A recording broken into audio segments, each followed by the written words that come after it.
makhluk gaib meminta bantuan manusia. Nah, gimana tuh? Tadi sempat keputus kan nih, Ya, Ustaz Syam. siapa yang menyangka Kalau jin itu bisa traveling, pindah-pindah, manusia alhamdulillah bisa. Bisa juga. Bisa juga. Jadi kita terbang, bisa manusia. naik pesawat dengan akalnya. Dengan akalnya. Jadi kita tuh lebih sempurna ya. Lebih. Tapi ada manusia katanya yang bisa berkomunikasi dengan jin.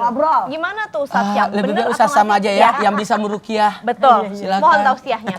Bismillahirrahmanirrahim. Ustaz Maulana, Ustaz Lulung, Kak Caca serta guru-guru kami yang dimuliakan Allah Subhanahu wa taala. Jadi lanjut apa yang dilakukan Nabi SAW ketika Nabi SAW membacakan Al-Quran. Lalu para jin mendengarkan Al-Quran ini. Salah satu yang diucapkan oleh kelompok jin tadi, mereka mengatakan, ternyata gara-gara inilah kita tidak bisa lagi nyuri-nyuri informasi di langit. Subhanallah. Jadi ketika mendengar Al-Quran, komentar pertamanya mengatakan, gara-gara Quran inilah ternyata kami ini bangsa jin tidak bisa lagi nyuri-nyuri informasi dari langit. Kalau dulu kita masih bisa nyuri-nyuri informasi tentang takdir, tentang apa, makanya kita bisa meramalkan manusia, kita kasih informasi 40 hari ke depan engkau akan begini, 100 hari ke depan engkau begini, tahun depan engkau seperti ini. Sekarang kita nggak bisa lagi, ternyata gara-gara Al-Quran. Maka subhanallah, dari sini kita mengambil kesimpulan bahwasanya adakah manusia bisa berkomunikasi dengan jin? Allah Subhanahu wa taala tekankan dalam Al-Quran, innahu yarakum huwa wa qabiluhu min haitsu la tarawnahum. Kalau dari bentuk aslinya engkau tidak bisa melihat mereka, namun mereka bisa melihatmu. Itu digarisbawahi. Itu daripada bentuk aslinya. Tapi bisakah manusia melihat jin? Bisa, kalau tidak dalam bentuk aslinya. Misal jin bisa menyerupai, mohon maaf, kucing atau anjing atau ular atau kalajengking atau hewan-hewan lainnya. Kan terserah mereka, dikasih kebebasan oleh Allah Subhanahu wa taala. Kemudian berkomunikasinya, maka ketika dia bisa menyerupai daripada seseorang, maka dia berkomunikasi seperti seseorang tersebut. Kalau dia menyerupai daripada kucing, maka dia berbahasa kucing. Kalau dia menyerupai anjing, maka dia berbahasa seperti seekor anjing. Maka subhanallah, kalau komunikasi seperti ini ada. Ya, komunikasi seperti ini ada. Sama seperti ketika terjadi ruqyah misalnya. Lalu dia menyerupai sesuatu atau dia masuk ke dalam tubuh seseorang atau istilahnya dia berusaha berkomunikasi dengan hal tersebut. Maka komunikasinya bisa nyambung karena dia menggunakan tubuh manusia. Subhanallah. Tapi kalau dalam bentuk aslinya selama-lamanya tidak akan pernah bisa kecuali orang-orang yang dikhususkan oleh Allah Subhanahu wa taala. Jadi kita tidak bisa memang memungkiri bahwa ada orang-orang yang dikhususkan oleh Allah Subhanahu wa taala. Bagaimana cara tahunya Ustaz? Lihat kesolehannya. Kalau dia orang soleh, berarti dia insya Allah bisa menundukkan daripada bangsa jin. Tapi yang berbahaya kalau kelebihan tersebut ternyata menjadi kekurangannya. Misal, dia bukanlah orang yang dekat dengan Allah Subhanahu wa taala. Lalu karena kekurangan tadi ini, akhirnya dia menjadi orang yang menjadikan komunikasinya dengan jin sesuatu yang berbahaya bagi keimanannya, bagi akidahnya. Tapi kalau kita misalnya lihat dia orang soleh, sholat 5 waktu di masjid, subhanallah, tahajudnya bagus, hablum minan nasnya bagus, lalu dia mengatakan bahwa saya berkomunikasi dengan jin, insya Allah itu adalah sesuatu yang mungkin memang dikhususkan oleh Allah Subhanahu wa taala. Kalau dikhususkan oleh Allah Subhanahu wa taala, maka dia adalah dari bangsa daripada orang-orang seperti para nabi Allah, para rasul Allah, para orang-orang yang dekat dengan Allah Subhanahu wa taala. Tidak bisa kita pungkiri memang kadangkala Allah Subhanahu wa taala kasih kelebihan terhadap mereka. Kalau mungkin kita ini sebagai awam, kita sebagai awam adalah orang-orang yang sudahlah kita mengikuti Al-Quran saja. Ketika kita mengikuti Al-Quran, apa kata Al-Quran? Alladzina yu'minuna bil ghaib.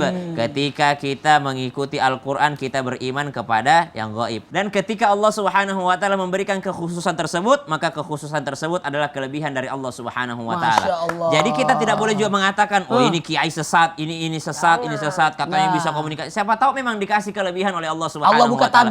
Allah bukakan tabirnya, dikasyaf, dikasih ma'unah oleh Allah Subhanahu wa taala. Tapi bukan berarti itu menjadi sesuatu buat menipu orang lain, menjadi mata pencaharian.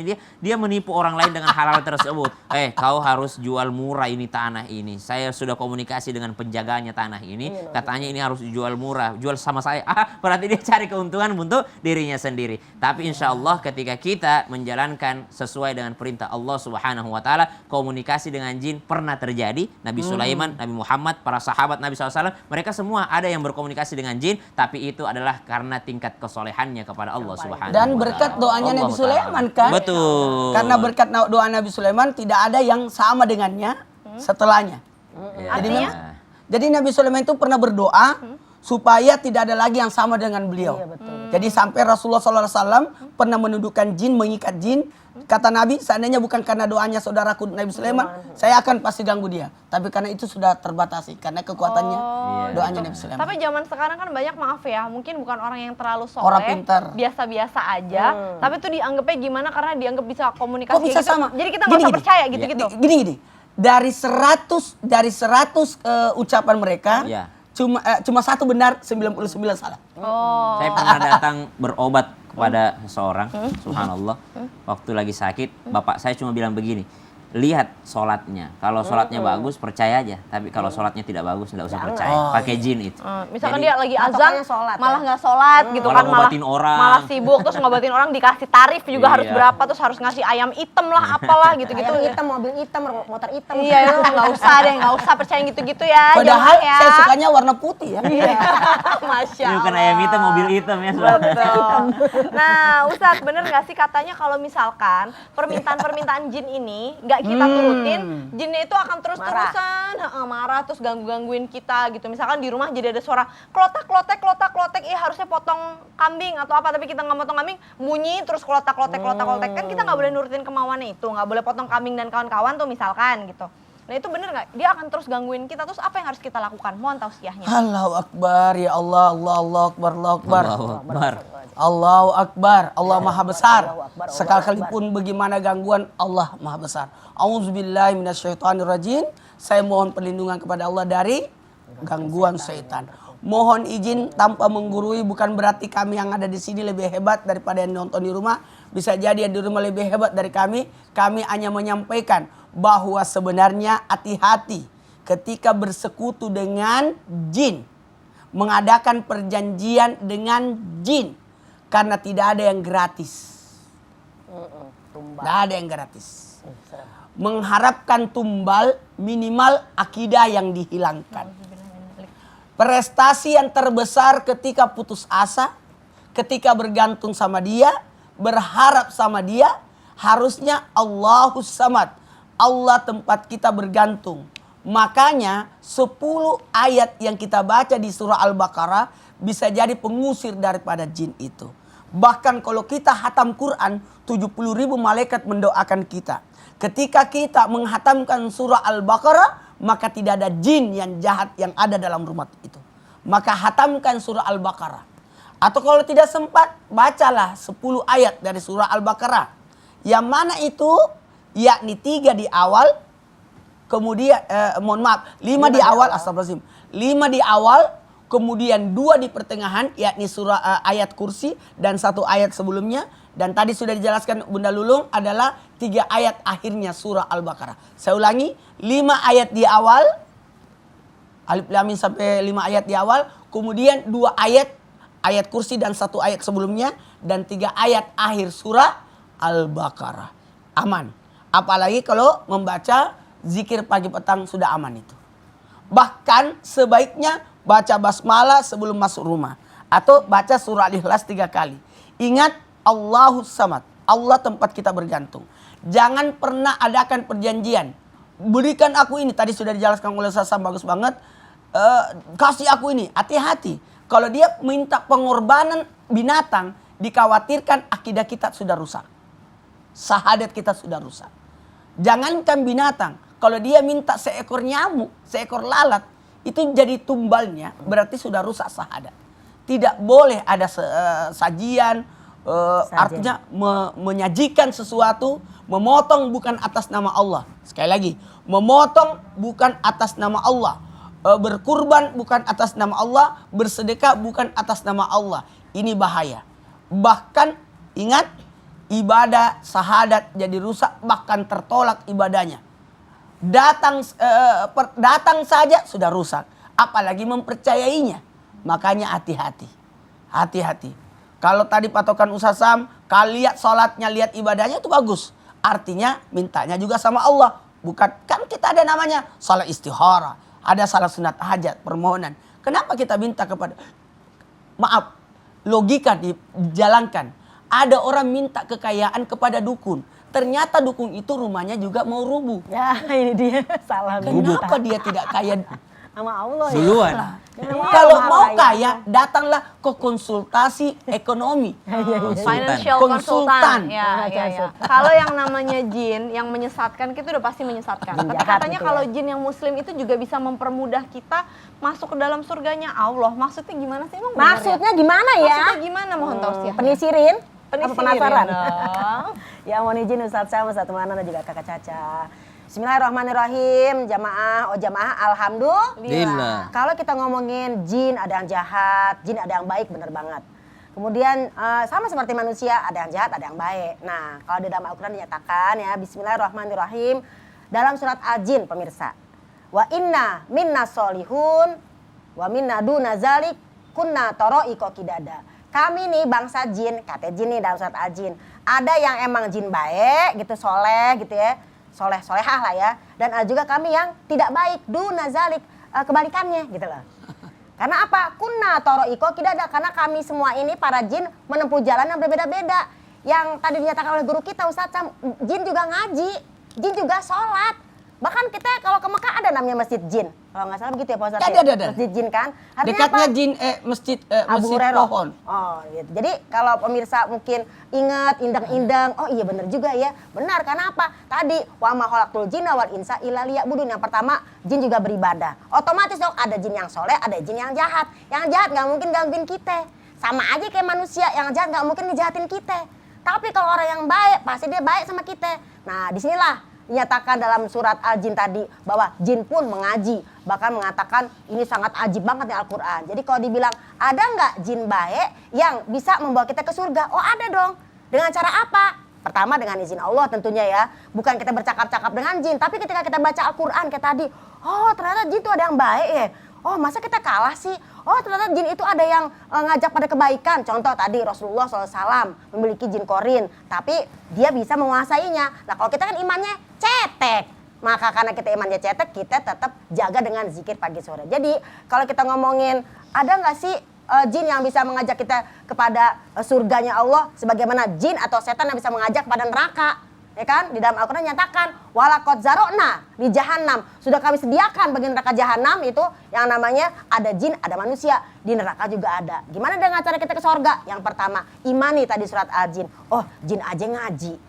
Wa amanna, dan kami beriman kepada Al-Quran ini. Jadi dalam surat Al-Jin nyatakan ketika mereka mendengarkan Al-Quran mereka takjub. Kedua, ketika mendengarkan Quran mereka apa? Yahdi ila rusdi. Ini Quran, dia ngomong sama kita. Ini Quran nih ya, Yahdi ila rusdi. Tahu nggak ya manusia? Nih kami bangsa jin ketika ngaji, ketika Rasulullah membacakan Quran, ini Yahdi ila rusdi, memberikan petunjuk kepada jalan yang benar. Jadi bahasanya kalau kalian baca Quran, jin juga ngaji, tolong diikutin. Tadi nyatakan Quran itu kan sebagai bentengnya kita. Benar banget tuh kalau kata cerita dalam kisah Nabi Sulaiman. Ingat nggak waktu Nabi Sulaiman ngomong gini?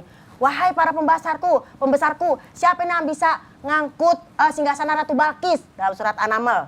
Nah, yang pertama yang ngomong jin Ifrit.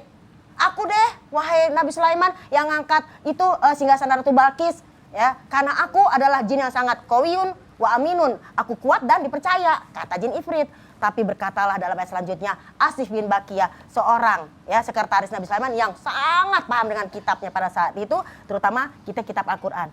Dia ngangkat itu namanya singgasana Ratu Balkis sebelum mata Nabi Sulaiman berkedip. Jadi bener banget, kita harus bener-bener yang namanya ikutin Al-Quran, artinya lewat tadi ya, lewat Al-Quran nyatakan oleh jin bahwa Quran ini yahdi ila rusdi, maka kita insya Allah masuk ke dalam surga. Jadi maksudnya, jadi kebaikannya maksudnya. Jadi maksudnya adalah kita boleh berlomba-lomba dalam kebaikan. Kebaikan, manusia betul. berlomba-lomba dalam kebaikan. Kita juga tahu ada jin yang taat, taat. sama Allah gitu ya. Jangan mau kalah dong, Jangan mau katanya kita kalah. lebih sempurna daripada Katanya jin. sempurna. Sebenarnya maksudnya ke situ Iya, ya. benar. Baik. Buktinya Right. jin tidak tahu yang gaib, takdir. Pada saat Nabi Sulaiman wafat, jin tidak tahu. Nggak tahu. Nah, Nabi Sulaiman sudah meninggal dunia, berdiri pegang dalam tongkat. tongkat, tidak jin pada bekerja, Tahu. takut. Dikiranya Nabi Sulaiman masih hidup, padahal dia tidak tahu Nah. kalau Nabi Sulaiman. justru rayap yang makan tokatnya Nabi Sulaiman sampai ketahuan Yang baru. baru tahu. Baru tahu. Zaman sekarang manusia nanya-nanya sama yang nggak bisa Ya, dilihat. itu. Ngapain? Padahal lebih Ngapain? hebat kita ya. Ngapain ya? Ya jadi stop. Insya Allah nih jamaah Islam itu indah, soleh, Ya. soleha semuanya. Amin, Nggak ada Allah. yang percaya sama yang kayak Amin, gitu-gitu. amin, Insya amin, Allah ya. amin, amin. Baik. Nah sekarang kita masuk ke segmen Tanya Dong Ustaz. Kami semua tanya dong Ustaz. Dari Instagram hamba Allah, Assalamualaikum, saya mau bertanya Ustadz, apakah kodam atau jin pendamping menolong manusia itu beneran ada? Soalnya saya sering lihat orang-orang itu katanya ada macan putih yang menyuruh untuk rajin beribadah kepada Allah dan untuk kebaikan. Dan kalau untuk kejahatan dia bakal pergi. Apakah itu benar Ustadz? Mohon jawab dalam tausiahnya Ustadz Maulana, silahkan. Masya Allah, tabarakallah, izin semuanya 3.600 malaikat yang menemani anak bayi ketika keluar dari rahim ibunya. Beneran? 3.600? 3.600. Insya Allah. Sampai anak bayi itu mampu untuk bergerak dirinya sendiri. Masya Allah. Sampai dia bisa bicara, bisa jalan, sampai dia balik. Tinggal 10 lah malaikat pelindung manusia itu. Jadi sebenarnya ada pelindung. Siapa itu? Perlindungan dari Allah lewat jalan Allah perintahkan malaikat untuk menjaganya. Allah perintahkan. Jadi anak bayi itu malaikat. Anak bayi itu suci. Kami memang didorong 3.600 sampai ditemani, sampai dia bisa jalan. Itu luar biasa. Kita biasa dapat kejadian bencana, gempa, banjir, longsor. Anak kecil selamat. Waktu tsunami, anak-anak lebih banyak yang selamat. Disinilah Allah membuktikan, memperlihatkan keselamatan. Perlindungan Allah itu jauh lebih besar. Kita tidur saja, mohon izin, kita tidur saja. Tidak ada makhluk kecil masuk di hidung kita, di telinga kita. Kalau bukan dari penjagaan dari Allah, tidak mungkin. Bisa aja Bisa sebenarnya. aja masuk. Bener ya. Lipan bisa jadi masuk, kecoa bisa masuk, semut bisa masuk. Tikus. Mana bisa gede gitu. amat. Maksudnya tikus. Ya, saya tidak ikutan ya. Maksudnya kalau tikus bisa gigitin kita kan bisa Betul, betul. aja. Bisa jadi. Bisa Dan kita ini lagi luar cuci tangan biasanya, Masya Allah, tabarakallah, kita dituntun oleh agama untuk yakini kepada Allah, berlindung hanya kepada Allah. Pertanyaannya, ada nggak apa tadi? Jin apa tadi? Jin Jin yang itu apa yang Macan. kuda putih? Jin atau jin Yang pendamping? nyuruh kebaikan. Nggak Jin pendamping dan menolong manusia. ada namanya. Macan putih yang menyuruh rajin Bukan, beribadah. Korin. Ada korin. Kodam. Kodam. Apakah Pembantu. ada kodam manusia? Pembantu. Apa? Jadi jin yang jadi pembantu. Iya, pembantunya dia, tuannya. Dia akan datang jika engkau meminta. Sebenarnya tanpa engkau minta, dia datang. Dia menawarkan, sebaik-baik jin adalah seburuk-buruk manusia. Itu, camkan ini. Jin adalah seburuk-buruk manusia. Jadi jangan sampai ada yang menikah sama jin, karena belum habis manusia. Kok bisa sih menikah sama jin tuh gimana? Jangankan menikah, ada yang menikah sama apakah Tiang kah? tiang atau apa macam-macam lah sekarang manusia itu. Masih banyak wanita, kenapa cari yang itu? Iya. Apalagi? Apakah diturunkan dari leluhurnya? Nah, ini hati-hati. Kalaupun dia datang untuk adakan perjanjian akan menjaga keturunannya karena pernah berjasa nenek moyangnya sehingga dia datang untuk membantu, bisa-bisa saja. Tapi tidak menjadi manusia bergantung pada hal itu. Sekali lagi, tidak bergantung pada hal itu. Kalau dia datang membantu, no problem. No problem. No problem. Asik. Kalau ada yang datang membantu kita, melayani kita, kadam ya, apa tadi? Kodam. Kodamnya untuk membantu dari leluhurnya, bisa-bisa saja. Tapi tidak menjadi hal ini kita bergantung sama dia. Mohon maaf. Karena siapa? Mohon maaf, pandangan kita terhadap kucing, ternyata peneliti binatang, pandangan kita terhadap kucing, kita adalah kucing memandang kita sebagai pelayannya.